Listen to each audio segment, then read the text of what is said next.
اعوذ باللہ من الشیطان الرجیم بسم اللہ الرحمن الرحیم سبح اسم ربک الاعلی، اپنے بہت ہی بلند اللہ کے نام کی پاکیزگی بیان کر۔ الذی خلق فسوی، جس نے پیدا کیا اور صحیح سالم بنایا۔ والذی قدر فہدی، اور جس نے ٹھیک ٹھاک اندازہ کیا اور پھر راہ دکھائی۔ والذی اخرج المرعی، اور جس نے تازہ گھاس پیدا کی۔ فجعلہ غثاء احوی، پھر اس نے اس کو سکھا کر سیاہ کوڑا کر دیا۔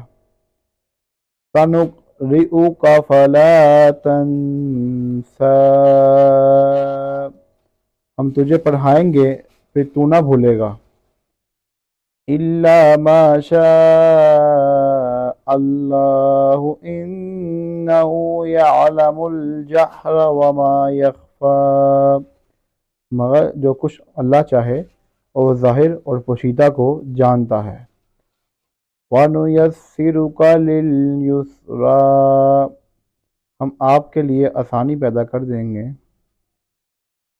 فَذَكِّرْ إِن نَّفَعَتِ الذِّكْرَىٰ، تو آپ نصیحت کرتے رہیں کہ اگر نصیحت کچھ فائدہ دے۔ سَيَذَّكَّرُ مَن يَخْشَىٰ، ڈرنے والا تو نصیحت لے گا۔ وَيَتَجَنَّبُهَا الْأَشْقَىٰ، ہاں بدبخت اس سے گریز کرے گا۔ الَّذِي يَصْلَى النَّارَ الْكُبْرىٰ، جو بڑی آگ میں جائے گا۔ ثُمَّ لَا يَمُوتُ فِيهَا وَلَا يَحْيَىٰ، جہاں پھر نہ وہ مرے گا نہ جیے گا بلکہ حالت نزا میں پڑا رہے گا۔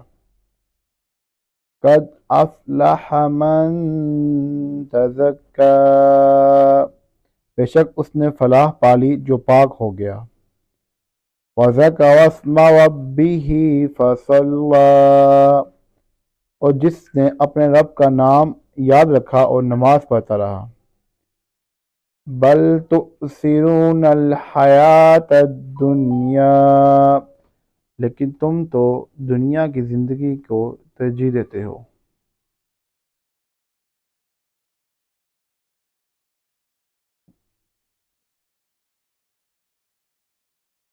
والآخرۃ خیر وابقیٰ، اور آخرت بہت بہتر اور بہت بقا والی ہے۔ ان ھذا لفی الصحف الاولی، یہ باتیں پہلی کتابوں میں بھی تھی ہیں۔ صحف ابراہیم و موسیٰ، یعنی ابراہیم اور موسیٰ کی کتابوں میں۔ صدق اللہ العظیم۔